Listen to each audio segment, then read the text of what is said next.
Welcome to Janhvi real estate అండి. మనం ఇప్పుడు చూస్తున్నది 164 గజాలు, 164 square yards west face house. ఇది 2 బెడ్రూమ్ హౌస్.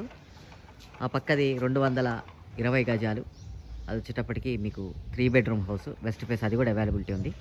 దీనిలో చక్కగా 30 feet roads, under ground drainage, 3 phase power line, అన్ని ఫెసిలిటీస్ వచ్చిన ఒక మంచి ఏరియాలో, రాంపల్లి ఏరియాలో, నాగారం మున్సిపాలిటీ పర్మిషన్స్ తోటి ఉన్న ఇల్లండి. ఈ ఇల్లు పూర్తి వీడియో చూడాలి అనుకుంటే కనుక మీరు కింద లింక్ ఉంటుంది, ఆ లింక్ని క్లిక్ చేస్తే పూర్తి వీడియో విత్ ఆల్ డైమెన్షన్స్, అంటే బెడ్రూమ్ సైజు, పార్కింగ్ సైజు ఎంత ఉన్నాయి, మొత్తం సైజెస్ ఎలా ఉన్నాయి, ఎలా క్లియర్, హాల్ సైజు మొత్తం వస్తాయి. 164 గజాలు west face, Nagaram municipality permissions తోటి ఉన్న ఇల్లు. దీని ప్రైస్ వచ్చేటప్పటికి డిస్క్రిప్షన్లో ఉంటుందండి. హాలు, పూజా రూమ్, డైనింగ్, కిచెన్, బెడ్రూమ్స్ మంచి సైజు ఉన్నాయండి. మన Janhvi real estate channel subscribe చేయండి, పక్కన ఉన్న బెల్ ఐకాన్ క్లిక్ చేయండి. ఎవ్రీడే లేటెస్ట్ అప్డేట్స్ వస్తున్నాయి. థ్యాంక్ యూ అండి, థ్యాంక్ యూ వెరీ మచ్.